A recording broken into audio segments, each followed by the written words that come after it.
Бастаймыз. Ал құрметті халайық, бүгін міне Жаңасу ауылында жиналып отырмыз. Осында Арғын, Атығай, оның ішінде Тілептің балалары, Тілептің елі тұрады.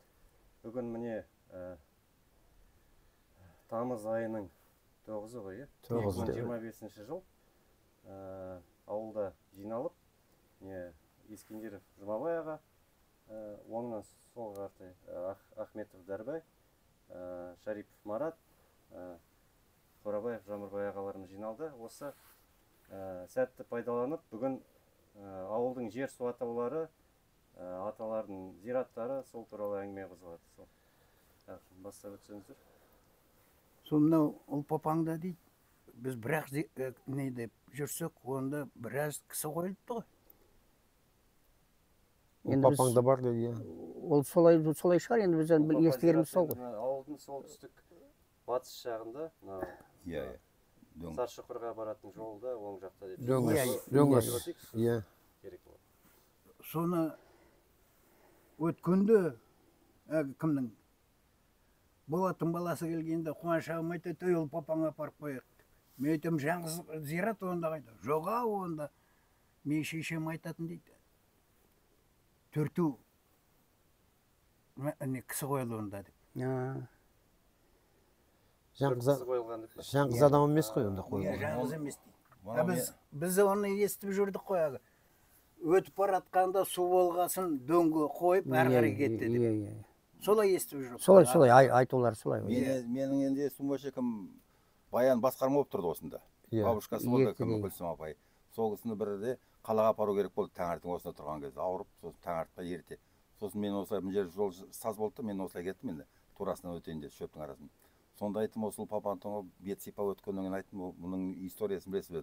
Сонда айтты, мұнда Ұлпапаң деген бір үлкен әйел адам жатыр деді. Әйел адам. Ұлпа деген. Соның атынан қойылған зират деп мен білетін деді. Ол кезде енді соғыстан кейін бұл басқарма болды ғой. Соғыстан кейін. Байпақ деген кісінің бабушкасы деді. Байпақ деген кісінің бабушкасы Ұлпа деген кісі. Соны Ұлпапаң деп атап кеткен, сонда қойыпты деді. Байпақ деген кісінің бабушкасы. Байпақ деген кісінің бабушкасы деді. Байпақ деген кісі кімнің ғой ол? Біз ана Қарағандыдан Байпақ деген кісінің. Байпақ деген кісі, оказывается, мынау Қарағандыға бір кетті дедік қой, ученый, геолог болып. Сол кісінің балаларына жақын шыққанбыз біз. Солар аты қалай еді? Байпақов Сейсебай ағамыз. Деген кісі, ол кісі шежіре жазып кетіпті. Сонда барлығы жазылған. Сонда Байпақ деген кісіні айтады, сол Сейсебайдың негізі туған әкесі Абдулхамид деген кісі болған екен. Ол кісі 1900 жылдардың басында өкпе қабынуымен ауырып қайтыс болған. Сосын бұл бала жетім қалғасын, оны сол кімнің Абдулхамидтің ағасы, Байпақ. қазір айтады двоюродный деп. Сол ағасы Байпақ асырап алған. Немере ағасы. Немере ағасы. Сосын ол кісі, оказывается, бір күтті. Ауылда осында Жаңасуда ашаршылық болған кезде сол бүркітпен қоян аулап, қыстың күні таңертең ерте шығып, түнде кешке қайтып, осы тоқтаусыз ауылда аштықтан аман алып қалған екен, 32-ші жылдары аштықтан. Сосын одан кейін колхоз құрған кезде оған председатель колхоза бол деп айтқан, ол басында бас тартып жүрген, сосын енді ауылда бірдеме қылып аман қалып қалу үшін сол председатель болған. Одан соғысқа кеткен дейді, соғыстан қайтпаған. Мына Сейсебай деген кісі содан әбден жетім қалғасын, ол неге барады, Сергеевканың жанында бір артель бағанат. Жоқ. Теренсай. Жоқ. Теренсай, Напокрукадан. Жаңа талап емес, жанында қандай? Жаңа жол? Жаңа жол ма? Сол маңда бір какой-то бір не болады, жұмысшылар жинайды. Сонда жұмыс істейді. Мен ұмытып қалдым. Сосын оны сонда интернатқа жетім ретінде орналастырады, неге? Ибраевқа. Теренсайға. Сосын ол кісі сол жерде Евней Бөкетовпен танысып, ол кісі Қарағандыға оқуға түсуге себепкер болған. Содан қайтыс болып, сол Байпақ деген кісінің бабушкасы десе. Сол мен өйткені оны айтып отырғаным, мен әкем марқұм айтатын. Сол кісінің аузынан естігенім, Байпақ деген кісінің бабушкасы ол кісі Байпақ деген кісіден Ұлпа апа көп жас үлкен болған екен. Көп жас үлкен болған екен. Бір 10 жас па, одан кішкене көбірек екен, сондай үлкен болған екен. Сонда айтатын. Сол кісі қайтқанда сонда мынау дөңге қойған сол кісіні. Содан Ұлпа апа деп атап кеткен. Деп айтатын да. Ұлпа апа деп. Иә, сол Байпақ деп айтатын. Байпақтың сол кісінің бәйбішесі деп сол кісінің. Жаңағы Сейсебай деген кісі осында келіп ас берем деп жүрді қайтқанша дейін. Кім Бабатай марқұм айтып бір қой сойып, елге барып аят оқытам деп жүрді.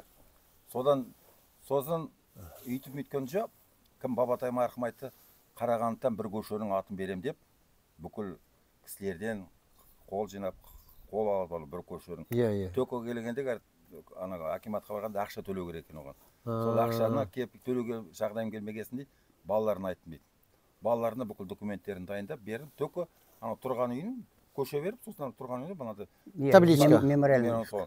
Енді былай қарай айту бойынша жаңа букет бар ғой. Соның кісінен енді естуім бойынша сол бірдей енді. Білімі де, жұмысы да бірдей болған деп айтып отыр да ол кісі. Оның енді естуі бойынша, кім Бабатай марқұм айту бойынша, мынау кімдер?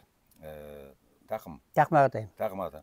Сол кісі кішкене көтеріп, сосын барып жетім қалған кезде. Содан кейін мынау неге барып, Светлыда кімдер бар ғой? Талғатбектер. Иә, солар арқылы кетіп, солар енді келіп жүреді ғой, солар арқылы келіп жүреді, жолдың артқы жолы солай болып кетті, елге келіп жүреді, солай келіп жүреді. Енді Сейсебай ағамызды мен өзім көрдім. Мен онда оқушы боламын, енді 6-шы оқимын ба екен, 7-ші оқимын ба екен, Тақым Ағатаймен келді ол кісілер. Менің баламын. Сол жаңа енді білмеймін, әр жақ қала қанша шақырын, Дошан түгел шақырды. Ол кісілер келіп осында жүрді, келіп етті, сондай бір маған былай өзі некен. Тақым Ағатайма келеді екен, Тақым Ағатайма келеді екен. Тек енді кішкене ухоженный, енді белгілі тұр ғой, енді қалада білімді адам, қызмет істеген адам. Сондай кісі маған көрінді, сол кісі Сейсебай. Сонда мен бір көргенім, өз көзіммен көргенім. Сосын әлгі Ұлпа апаң деген әңгіме, ол енді мен Тайкөн ағамнан естідім. Сол үлкен кісі қойылды деді, бірақ ол кісіге Байпақтың бәйбішесі деп айтқан. Солай дейді, Байпақ деп айтады. Сенің айтуың жобаң дұрыс, бірақ беделді кісі болыпты. Беделді кісі болыпты. Ел басқаратындай сондай. Сол кісі сол басқарма болды ау деймін тегі кезінде. Енді немен естігенін оны білмеймін, Тайкөн ағамның өзінен естідім. Иә, беделді кісі болды деп айтты. Далада әкемнің орнына келгенде кукурузға барам ғой. Сонда екеуміз әңгімелескенде, сонда ән жерінде өткенде қол жаямыз, сонда сұраймыз ғой енді. Сол көбіне енді мұтылын қарап қалып жатыр енді, бірақ дегенмен есте қалғандар сол. Енді біздің былай жай жалпы жоғарыдан төмен кетейік. Жалпы ауыл Тілептен тарайды ғой. Тілептен Байтелі, Жантелі деп айтады. Сосын Байтелі енді қазір белгілі болып жатыр. Сол мәдениет жақ, Есір ауданы. Сосын Аққайын ауданы Үшқұдық деген бұрынғы ауыл, қазіргі дайындықтың маңайында. Енді Жантеліден осы біздің жақ тарап тұр ғой. Соны біздің ауыл енді Алтыбай, Жетібай, сосын Досжан, Батыр ауыл деп енді бөлінеді ғой. Иә. Соны сол туралы кішкене айтып өтсек, кімнің қай жерде қыстағы болған, кімнің қай жерде зираттары болған жалпы бастасақ. Жұмабай, сен айтсайшы бастап. Ол Алтыбай, Жетібай неге кірген жоқ па? Батыр ауылға? Батыр ауыл. Жоқ, ауылдың өзі бүйтіп бөлек-бөлек. Біз Жаңасу осы қосылып бір ауыл болып бір жерге жиналғанымыз, ол енді 90 жылдай болды ғой, 20-шы жылдардың сонда, 28 бе, 29 жыл деп естіп. Оған шейін каждый өз-өзімен ауыл болған. Досжан қыстағы, Батыр ауылдың қыстағы, Алтыбайлар жақта, Жетібайлар жобасы мына Ақсу жақта болған жоба. Бөлек тұрған. Жоқ, ол ненің Алтыбайды мен Жетібайдың мынау Жалпақталдың ар жағында тал болған. Алтыбай тал дейді. Алтыбай тал дейді, мынау еңбекке кетіп баратқанда сразу Жалпақ тал.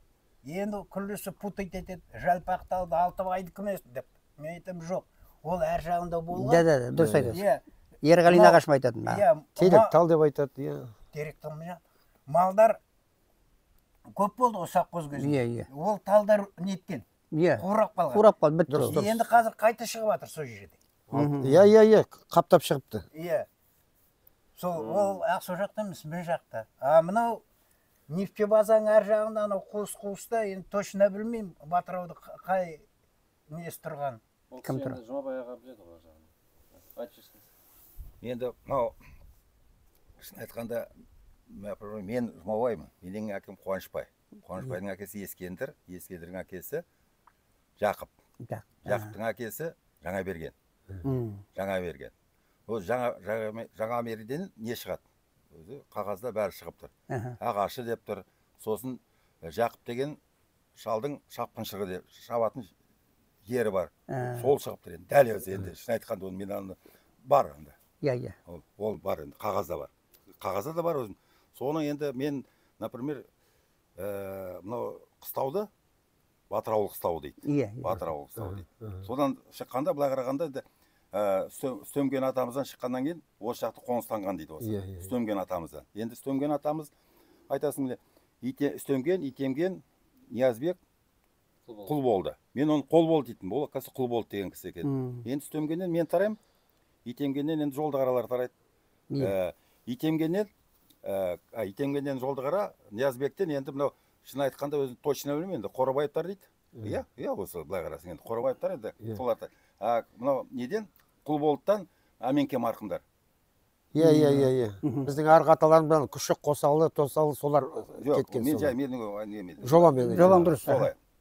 Солай. Енді ан жерден менің енді шын айтқанда 32-ші жылы анау қуғыншылық болған кезде Жақып ақамен Баймырза екеуі ағалыны ғой. Жақып үлкені, Баймырза. Сонда естуім бойынша Жақып айтты, сен үлкенсің, сен осы қыстауда қал. Сол мына қыстауда қаласың. Біз бір түннің ішінде немен анау малды менімен көнетін елді Баймырза алады да көшеді төмен. Баймырза би болған. Иә, ол біледі ғой, уже обстановканы біледі. Анау Жақып шал атамыз спокойно болған, спокойно енді әртүрлі ғой енді. Ол кісі айтты, сен қал, біз түнде келеміз деп солай айтып жаратамыз айтқан. Содан кетеді. Кеткеннен кейін мында қалғанда, кетейін деп жатқанда Баймырзаның баласы Исқақ деген бар. Исқақ.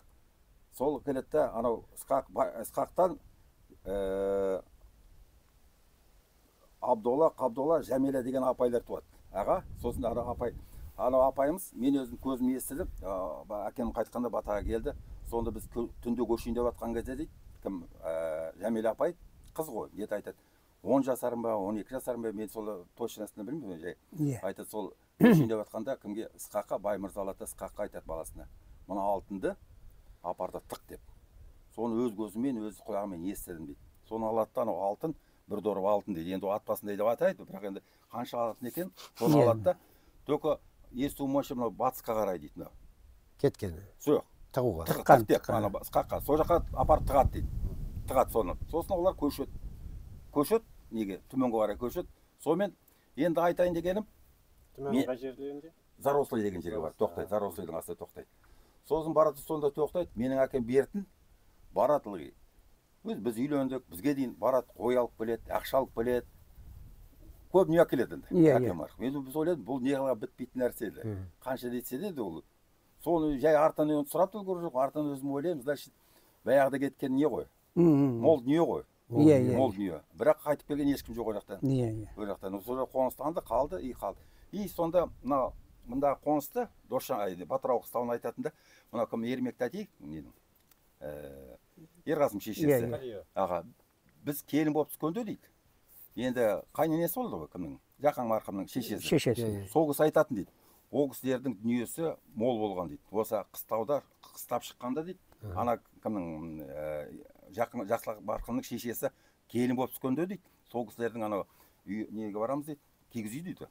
Сонда кигіз үйге барғанда қыстан шыққан кезде ішіндегі алаша қыс төсекті далаға шығарып жаямыз дейді. Қыстан шыққанда. Сонда ондай қазіргі салыстырғанда ежептәуір дүние дейді. Иә. Сол кезде сондай ғана сондай болған дейді. Солай енді айтуы бойынша. Енді шын айтқанда турасы анау қыстау мынау қазір баздың ескі баздың қыстау енді аталарымыз қоныстанған. Дұрыс айтасың. Қоныстанған. Қай жер былай нақтылап айтса? Міне қыстау мына осы көшенің арғы басында тура. Бақа емес бергі. Мынау бұрынғы мал тұрды ғой. Мал тұрған қыстау. Мынау бас болды ғой бас. Өз ағаштың ортасы. Бақа дейді ғой. Бақа ар жағы ғой. Бақа ар жағы ол. Бақа ар жағы. Бақаның бер жағы. Бақаның бер жағында. Сол ішінде қыстаудың ішінде болады дейді. Иә. Соны қыстау деп.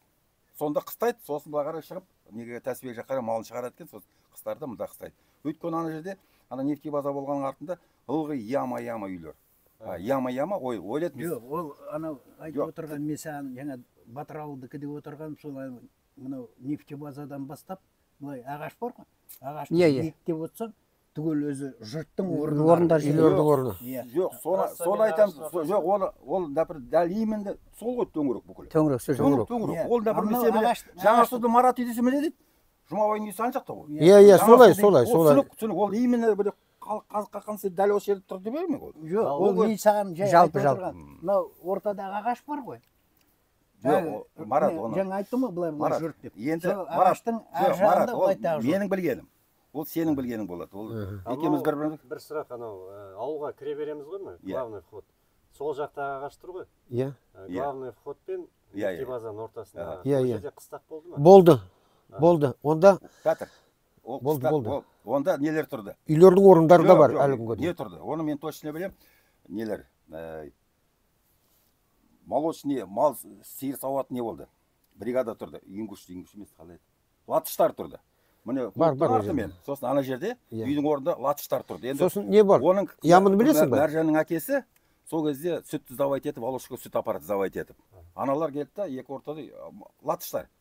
Ақсуда болды латыштар, и бізде болды да, осы жерде тұрды да. Ол где-то соғысқа дейін болған дейді. Или соғыстан кейін бе, где-то сол кезде. Бердің кішкене, берлік. Жоқ, білмеймін енді. Селина кезінде. Міне, неде де тұрды, міне Ақсуда да тұрды латыштар. Олар қалғандар ғой, қалғандар. Жоқ, ерте келген, ерте. Мен 64, бұна сіздер білмейсіздер оны. Жоқ, мен көрмеймін. 55 ол білмейді уже. Папам 59 көшіп келді, ол білмесе. Жоқ оды. 59 жыл Селина басталды ғой. По-моему, жаңасында болады. 55 Жоқ, соғысқа дейін, по-моему. Соғысқа дейін емес. Тещам айтып отырады. Мен жерде сиыр саудық. Тұрғын туды дейді. Туғаннан кейін 2 күннен кейін қайта сиыр қайдап шықты. Сиыр саудық деп. Міне мынау. Осы жерде латыштар тұрып сиыр сауып, өйткені ана кісі Тоқың неше жыл еді? 55 қой. Где-то сомағай шығар. Ол соғыстан кейін oldu. Ол айтқан соғыстан кейін айтқаны есімде. 54 Селина басталды, сонан сол кезде. Кейін тарап кеткен шығар. 55-ке шейін қай кезде білмейміз. Білмейміз оны точно айта алмаймын. Бұл керулері мүмкін мынау Селина кез болды ғой. Селина сол кезде келіп отыр олар. 50-ші жылдары Селина басталды ғой басында. Содан мен 59-шы біз көшіп келгенде, мен Двинскіден көшіп келгенде, онда неде нелер болды, латыштар болды, Ақсуда болды. Ақсуда тұрды. Басқа орыстар да болды, латыштар да болды. Зираты да бар. Олар аударып, жер аударды дейді ғой сол кезде. Жер латыштар сол жерде. Ол жақта түкте болған жоқ, уже болған жоқ. Мен 59-шы келгенде уже жоқ. Жоқ, біздің қыстаулар түкі осы міне ағашта. Нефтебазаның артында, артында, нефтебазаның артында, енді ол енді точно енді, шын айтқанда. Батырауылды қыстауы сол жерде болды. Батырауыл деп айтады, бірақ енді нақты енді шын айтқанда жалпама айтамыз ғой енді қазір солай болып кетті ғой. Онда менің атам, например, жаңа берген сол жерде қыстауы мүмкін. Жаңа берген. Үстемген енді, үстемгеннің зираты неде еңбекте жатыр деп айтады. Еңбекте. Өйткені оны кім Нағима апай айтады, еңбекте жатыр. Үлкен бір ағашты ортада ағаш тұратын дейді. Сол әбден өшіріп дәл. Үстемген атам өйткені жаңғыз ағаштар құлайды. Жаңағы тұяқ қорасы деді мына кімдер? Сол маңайда келді, содан кейін үстемгеннен кейін жаңа берген атамыз берға келеді, қоныстанып келеді, мына зиратқа келеді, мына жерде Жарқынбай дейміз. Жарқынбай қыстау деп, ағаш деп. Соған келеді, сол тоқтайды. Тоқтағасын Бүркітбай зират. Жарқынбай деген қай жер ол? Зираттың қасында. Зираттан кейін келесі ағаш. Бүркітбайдан кейін келесі ағаш, иә. Соған келеді. Жердерін бойымен. Соған келіп тоқтайды, сол ағашқа қоныстап. Сосын жерде зират бірінші ашады, үлкен зират. Иә. Өйткені міне солай келеді енді жобасы. Менің жақын. Келеді, енді жаңа бергеннен Жақып пен Баймырза туады ғой. Баймырзаларды алады да, мынау уже қоныстанған кезде мынау ағаштың ішіндегі қоныстандырады уже. Уже соның ішінде өйткені мен оны не тұрғанда Жақып шалдың шабындығы болады дейді, шабындығы енді шөп шабады. Осы төңірек осы маңай. И содан кейін мына осы біздің қазір үй тұр ғой, сол маңай болуы мүмкін шабатын жері. И сосын былай қарай келеді ана жерде ми ағаш деп томар деген. Томарды білесіздер ғой? Томар, иә. Соны томар дейтін. Біз енді, например, мен где-то бір 5-6 кезінде ол біздің огородтың сыртында, Бейсенбайдың сыртында. Иә. Қарашоқ дейтін біз. Қарашоқ. Томар. Өйткені сол кезде суға ортасына бара алмайтынбыз. Уже тереңді. уже мен например 64 тудым, где-то бір 70-ші жылдары мен уже ортасына бара алмаймын, терең шетінде ғана сөзімізді қайтамыз. Енді ол қағазда шығып тұр, айтады ортасы томар, жан жағы ағаш, сонда мы ағаш деп атап кетті. Мы ағаш деп атады. Ортасы өйткені томар тұр, томар үлкен терең болған, сыртына круговой ағаш өшкесін ана неге бара алмайды дейді көлге, томарға. Солай деп. Енді өзі жоба солай онда мына жақтан келгенде. Енді бұлай қарағанда мына жақтан келген ғой өзі бәрі аталарымыз осы міне шын айтқан шығыс жақтан келген ғой шығыс жақтан. Соны келіп енді мынау Мыңбай дейді. Мына жақ уже фазенда жаққа. Ол енді ол Ақсуға жатады білем тек Ақсудың нелері. Солай шығар. Мыңбай Ақсудікі анау. Мыңбайлар Ақсу. Жанболат қасында. Жанболат бер жағы. Былай сол фазенттен Жанболат, сосын қияқты бұрыштан. Ол қияқ ең біздің әкелеріміз тұрған ол жақта. Тұщы су осы төңіректе, сол қияқтыда ғана бар екен, құдық болған екен. Құдық болған. Әлі күнге дейін бар ол соның. Орны бар. Қарасаң былай ойпаң тұр ортасында. Қияқтыда сонда кімдер тұрған? Онда енді менің әкелерім тұрды. Не, халқы болған кезде мал тұсаған ғой сол жерде. Су болғасын, жері болғасын. Не болған? Дойка болған онда. Сол жақта дойка болды. Онда дойка болды. Кімдер тұрған сонда? Менің әкем тұрды, Елепай тұрды, Елепай осы Сәменкенің әкелері. Менің әкелерім сонда тұрған. Сосын тағы білмеймін, тағы кімдер тұрған. Сол мен білетінім, әкем сол жақта тұрдық дейтін. Туды дейді. Сонда туды. Ана біздің мен Бегалай деген, Бекболат деген ағам сонда тұрған, туған. Содан Қай жылғы Сәменке? 51-ші жыл. 51-ші жылға, ана кісі де 51-ші жылға. Сосын қыз балалар одан үлкендеу сонда туған. Содан берға келетқан жаңа Ұлпапан зират деді ғой. Енді Ұлпапан зиратына ол айтады анау қалчақ қашып келетқан кезде сол жерге не құрған дейді. Сол дөңге жан жақ ағаш бекініс құрған дейді. Қалчақ алтын тықты дей ме тықпа деп ерте телевизорда көрсетеді ғой бір вагон алтынмен жан жаққа тықты деп. Сол осы жобамен өткен ғой. Біздің Тораңғылмен өтті ғой, көлдің жиегінде атқан коммунистерді. Солай деп есі. Енді әр жағында не бар? Саршұқыр дейді. Саршұқыр деген. Ар жерде ерте кезде көл болған ғой, Саршұқыр деп. Оны неге атап кетті деп сұраймыз ғой енді Саршұқыр. Сол кезде енді ол просто бір дәлел жай. Дәлел енді. Бұл алдыңғы жылы Минка бар ғой, комбайнмен сөйлеп тұр екен. Мына жерді алды ғой, 5 гектар. Қапел жерді алып, комбайн, бригадасы бәрі тұр. Енді мен өтіп барасам, екінші күні дөңғалағын бұзып жатыр. Жай тұрған, жай. Бірақ та комбайнерлар орыс, боқтан нетіп жатыр енді, қиналып. Жай тұрған дөңғалақ неге жарылды, өзін-өзі выстрелға берді деп. Сосын мен Минкаға айттым, сен мұнда келгесін, аят оқып, бір қойын сойып, кісі шақырып. Неге дейді? Бұл жерде енді өлген кісілер бар. Сосын айттым, ақ құлақтарды осындағы бір аталарымыз келіп, мойнын бұрап төкел ақтап беріп деп. Сосын маған қалай? Жайдан жай мен айтам, ертеде дейді, біздің аталарымыз малды апарады, сауда істегенде Петропавлға не істейді ғой, сауда істейді ғой. Ол кезде базарға апарады ғой. Базарға көлік жоқ, атпен малды апарады, қысы жазы солай апарады кетті саудаға. Сонда апаратқан кезде мында Попятный деген жер бар ғой. Попятный жер деген жер. Анау Лузинка жақта. Лузинка. Соның ар жағынан базарға өтіп баратқанда енді тосат, мал да жоқ, кісі де жоқ. Бірнеше солай айта жүрген кісі жоқ. Сосын бұларды қалай дейді. Сосын сол бір аталарымыз, енді турасын айтқанда Әменке марқұмның аталары. Аталарымыз болған ғой. Солар алады да артынан қарап отырады, бұл қайда кетеді, аңдып отырады. Ақасы мұны Попятный ағаш бойында отырған орыстар, аналардың мал айдап әкелетқан қазақтарды көреді да, өтірік алдап сулап, самогон беріп, тоңып қалдыңдар, пешке жылындар дейді. Орыс пештері мына үлкен ғой. Жылынып атқан кезде прям тірідей тығып жібереді екен мал ішіне. Бір кісі ме, екі кісі ме аналар жабылып. Сосын малын алады, өздері алып бәрін етеді. Содан анаға Әменке марқұмның атасы ма, әкесі әбден ашуланып болғасын. Жалпылап жүріп, бұл жақта жүріп, орыстарды әкеп, қолған леккен орыстарды алады да, мойнын бұрап, осы суға Саршұқырға лақтыра берген деп. Солай да. Өйткені біз бала күнімізде айтады ғой. Ағашқа бармаңдан орыс келе жатыр, шиеге бармаңдан орыс келе жатыр деп. Орыс өлген деп. Орыс өлген демекші, сол жақта бір орыс өлген бар ғой. Сол Саршұқырда айтады. Сол Саршұқырдың ар жағында ұзын ағаш бар. Тағы сондай бар. Орыс өлген дейді. Орыс өлген. Содан енді оның бұл неге дәлел болатын, мен школда істегенде неге март кезінде каникулға 15 баламен курортқа не берді, путевка берді. Короче, поездбен Омскадан баса, Омск, Қорған, Челябинск, Перім, Түмен бар, Перім бар, Кунгурский пещера деген бар екен. Перімнің түбінде Кунгурский пещера бар екен. Таудың астында 1,5 километр не бар екен. Пещера бар екен үстінде. Содан күндіз аралатады, қаланы түнде апарат. прицепный вагон, сөйтіп жаңа Пермьға бардық, Пермьнен Кунгурский пещераға бардық, түсірдік, түсті.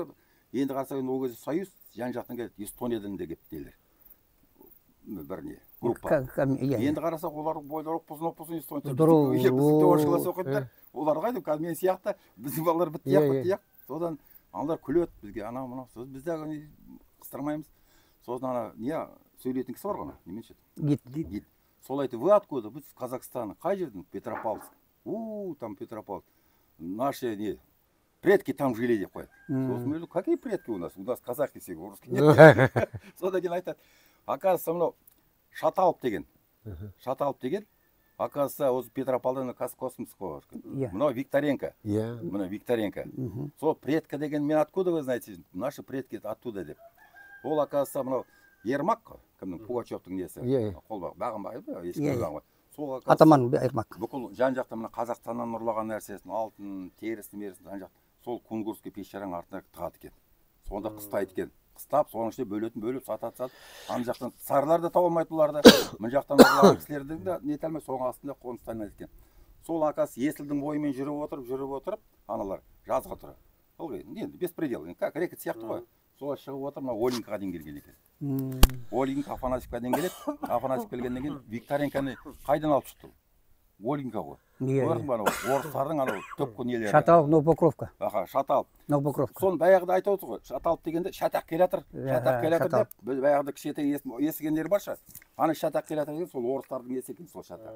Вот Шаталов деген сол, оказывается, просто элементарный мен жай ебепке себеп. Бандиттары ғой. Кімнің? Пугачев, Ермак. Рекеттар. Солар. Енді сол дәлел екенін былай қарасың. Дұрыс. Викторенко енді қазақ Оленькадан кім ойлайды? Неге барады? Быковский неге именно Сухарактан Қараталдың ортасына қондырды Быковскийді. Ана жақта.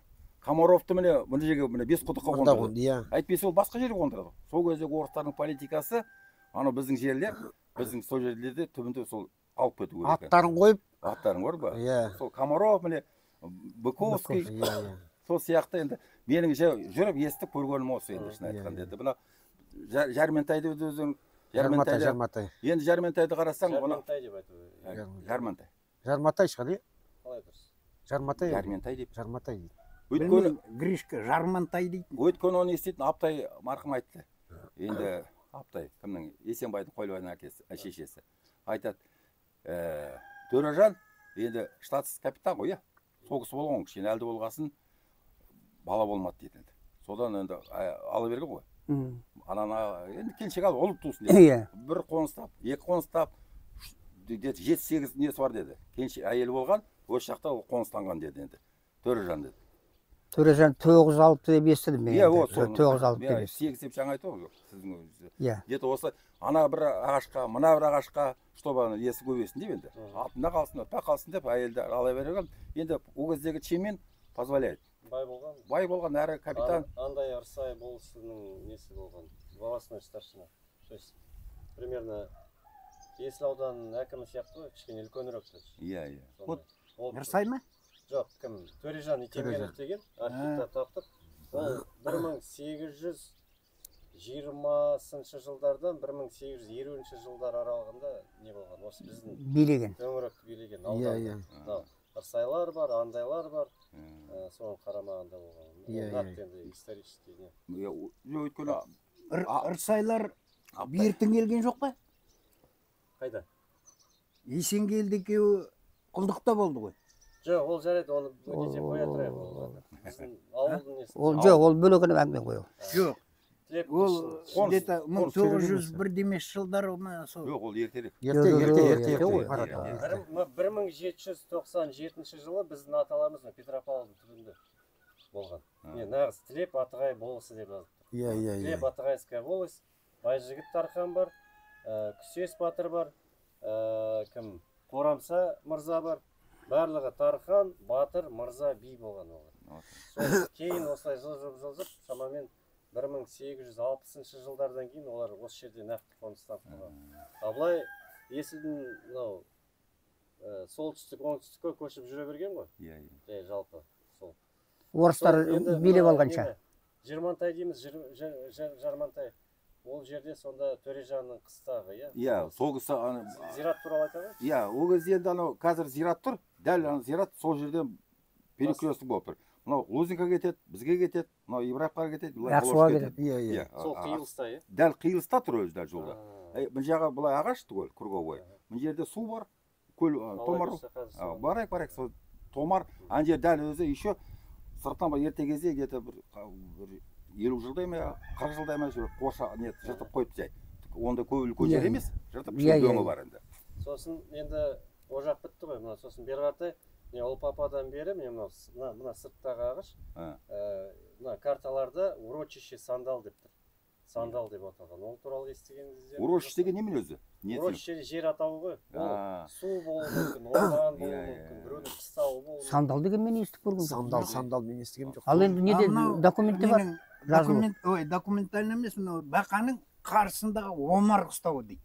Қай бақа? Қайсы бар? Тақтан, ненің қияқтының. Қияқтың. Мына 36 гектар бар ғой. Иә. Қияқтыдан кейін. Соның әр жағындағы ағаш түгел Омар қыстауы дейді. Омар деген кісі бұл. Кім ол? Білмеймін. Бар ма о жақтарда бір атауы? Ол жерде ана жерде Саршұқырдан кейін Омар қыстауы, бұл жерде қияқты. Сосын ары қарай Жанболат кетеді. Жоқ, былай Жанболат кетеді ғой. Неге қарай, Лозикаға қарай Қырыққұдық дейді. Ол енді ұзын ағаш. Енді оны Ереке марқұм апарып көрсеткен. Міне мынау сандалмай осында кел, жылқыз десең. Міне, мынау құдық, мынау құдық. Қырыққұдық бар осы жерде деп. Атауы да Қырыққұдық деп атап кеткен. Енді жаңа Жармантай дейсіңдер, где-то сол Жармантай былай қарай, Волошқа қарай алыс емес. Ана Қырыққұдықтан. Бір құдық деген бірдеңе көрдім картада. Сандал деп жай айтпаған шығар. Сандалды білмейміз, мына Досшаның қыстағына жақындап келе жатырмыз. Досшаның қыстағы мына жерде міне ана жолы айтып едіңіз, Қопаның қыстауы, Найқының қыстауы деп соны айтып жіберсеңіз кішкене. Мынау міне ағаш қой. Бұл ненің Досшаның қыстауы дейді. Жалпы. Жалпы сөйде ғой дейді. Жалпы айтты. Мына жерде біздің аталарымыздың қыстауы болып. Бұл жерде бұлай ағаш нетеді, қазір күлі ағаштары бітті ғой кесіліп. Ана жерде өзі мынау дәл зиратқа өтерген кезде мынандай не бар ғой? Иә. Алаң. Иә. Ана өзі нені крапива өсіп нетеді ғой, соны енді менің точно білмеймін, Балапан марқұм айтатын. Мынау біздің Найқының несі, отырған жері деп. Жұрты деп. Сол жақта, иә? Міне мынау зиратқа кетіп баратқанда сразу сол жақта өзі алаң бар былай. Ол жерде енді базға бұрылатын жерде ма? Иә. Үйлердің орны бар. Жететін үйлер. Сонда Балапан марқұм айтатын, мына жерде Найқылар қоныстанған деп. Енді оның сол ағы неден кезеттен өтіп, әрі қарай неткенде өткенде ағаштан әр жағында ол енді шын екен өтірік екен білмеймін, Ахмет Шахметтің несі деді, қыстауы. Ол жерде енді үйлер көп. Ағаш былай ғой. Зират жағында. Сол мына бұрыштан баста былай жиектеп түгел үйлердің орны. Иә. Ол жақта біздің аталарымыз да тұрған. Кімдер, оразалылар біздің әкемдердің сол жақта болған. Сосын бұл жақта Қорабай талы бар ғой. Сол Қорабай талында өздері несі бар. Сол жақта жалпы жазды күн болған ба, сол жақта малын ұстайды да, сол қыстаққа мына жаққа келіп отырған. Ол кісілер. Сол Қорабай талында шөбін шапқан, сол жақта отырған. Сосын ар жағында Қашқынбай талы бар. Қашқынбай талы бар. Анау Ақбалшық алатын жерде. Сол Ақбалшық алатынның жанында үлкен зират бар. Зират. Сонда менің атам Қорабай сонда жатыр. Оға жерді зират. Ақбас түгелдің ар жағында Ақбалшық алатын жер бар. Содан алыс емес, өзі бұрынғы граница өтеді ғой, біздің Көкшетау облысы. Көкшетау облысы. Сол Көкшетау облысының границасында қалады. Жыртылған жердің жиегінде прям әрмен қарай. Соның айналасын оралап тастаған. Сонда әкем марқұм алып барып мен көрсеткен. Осы жерде мынау бергі шетте бір 4 зираттың орны бар. Үлкен зират ана. Сол 4 зираттың мына осы жерде жатқан менің әкем жатыр. Осы 4 зираттың біреуі сол әкем деп. Атаңыз сондай. Менің атам Қорабай атам жатыр. Әжем менің мынау үлкен мына зиратта осында Айша әжем осында жатыр. Досжан зиратында ма? Досжан зиратында жатыр осында. Сол біздің әлгі аталарымыз сол мына жақта қоныстанған, осы мынау Досжанда. Көбінесе мынау Қашқынбай несі тұқымдар сол бәріміз бір тұқым қой біздікі. Иә. Оразалылар сол біздікілер сол осында болған мынау. Смайыл Қорабай сол бәрі осы жақта болған. Бұл сонда мынау базға кіре берісте мынау оң жақта бір тесік не бар ғой мынау. Ол кімнің қыстауы болған? Сол мынау біздің атамыздың қыстауы дейді. Досжан деп айтайық. Досжан қыстауы ғой, в общем. Точно кім қостанған бізге ешкім айтпайды. Көмек картадан көрдім, міне мынау базға кіре беріс. Иә. Міне мынау ағаш тұр ғой. Иә. Сол жерде қыстаулардың орны бар. Иә, бар. Осы зиратқа кірмей тұрып қыстаулар. Иә, ол сол әгі найқыныкі деп отырған сол ғой. Зиратқа кіресің ағашқа. Оң жақта бір үлкен бір не бар андай үлкен. Тесік орны. И мынандай шашпа болған ба, төрт бұрышты не үй болды ма? Орындары бар. Бар, былай жағына да бар. Былай жағына да бар. Үйлер бар. Ол жағын білмейсіз, нақты. Нақты кім екенін білмеймін. Оны просто неткенде. Сол айтты ма Ахмет Шахметтікі деп, сол жақтағын? Жоқ, анау зират өнеге кіресің ғой, зираттың қыстауына. Сонда шалдан сұрағанда, біздің қыстауымыз әне, анау зиратқа кіргенде. Қуаныштың әкесі марқұм. Әкемдер айтатын біздің қыстау деп бұл жақ. Мен естігенімді айтайын. Мына жерде Қаратай атам тұрды ғой, шетте. Иә. Сол біз бала кезіміз жиналып жидекке, шиеге барамыз ғой, бүлдіргенге. Сонда Қаратай атам мынау ағашқа ешкімді кіргізбейтін. Жоқ, кіргізбейтін мынау, қайда мынау? Мына ағашқа кіргізбейтін. Міне мынау неге дейін тұрды ғой. Бір әкем барып үй салып жатқан кезінде содан ағаш жығуға барады ғой. Ана кісі көріп қалған, арамен енді кетіп барады, арғаннан бар. Содан барып әкемді ұрып тастай жаздаған ба, ренжіп келгені бар да бір. Сонда осы ағаш біздің әулетіміз қозғамаңдар деп. Сол кісі осы өмірден өткенше Қаратай атам, осы ағашқа ешкімді қозғаған да жоқ, жүрген де жоқ. Бізді әгі құбыжықпен қорқытатын, жинап алады осылай бәрімізді. Сосын жерде отырамыз, өзі кішкене мырсылдап күлетіні бар ғой, ақырын күледі да. Сосын сендегі бір не айтайын дейді, ертек айтайын дейді. Соны құбыжық туралы айтады, бәріміз шошынып, мультик көреді ғой балалар, шошынады ғой түнде ғой. Сосын отырамыз. Мына ағашқа бармаңдар, байқаңдар. Мына ағашта құбыжық бар. Сосын біз ол кісі кетеді, біз үйге кетеміз, шай ішіп келеміз. Түстен кейін, давай барып көрейік. Қызық көреміз ғой. Мен, Бүркіт бар, Ойрат бар, Бәттай бар. Осы жағы Серік марқұм бар, жиналамыз. Сосын ақырын беттеп барамыз да, ан жақтан былай кіреміз ғой. Ана кісі оң аңдайды екен жобасы. Біз білмейміз оны. Сосын бір дауыс шығады. Өкінің дауысы болады ғой, өпілдеген. Жинап қалды сұрау. Қорқып, тұра қаламыз сұрау бәрімізді. Бәріміз жинала қаламыз. Не болды? Сосын, өпілдейді, тұяқтайды. Енді кішкене төкебейте бар, өпілдейді. Қайтадан Оңысы көріп тұр ғой сіздер. Содан ағаш емес, не, шөп, неме білмеймін, биік шөптер болады ғой. Сөзім былай бірден қалтып шыға бастайды. Ал жүгіріп қаш. Содан мен аяғым сындырып ауыздағам. Анау түбірге леккен ғой аяғым. Оның түбірі шөптің арасынан көрінбейді ғой. Оны құлап, жігіттер көтеріп, балалар, бәріміз баламыз ғой. Содан қашатымыз да. Сонда осы біздің неді деп, Ахмет Шахмет деген жоқ енді. Біздің неміз деп айтатын. Қаратай атам, осы біздің қыстау деп. Бұған ешкім жоламасын деп өзі міне өмірден өткен сол кісі сөйтіп айтты. Енді бұл енді жалпы Досжанның несі деп қыстау деп айтады. Енді солай болып тұр өзі. Ан жақтан Батырауыл деп екі атаға бөлінгесін. Ол кісі даже мынау айтып отырмын, мынау әгөреттен басталып ағаш кетті ғой. Соған жылқы кіргізбейтін. Жолатпайды. Анау адам жылқылар неге анау ненің ағаштың қасым қасып тамырын шығарып тастайды. Тамыр шыққаннан кейін ағаш өледі. Соған жылқы жолатпайтын. Жолатпайды. Ол кісі не болды? Енді өлді ғой мына жаққа Ауыл түгел ағашта. Асфальттың бойы түгел ағаш. Бір жел болмайтын жаңа суда. Ғалымның ағашының сырты.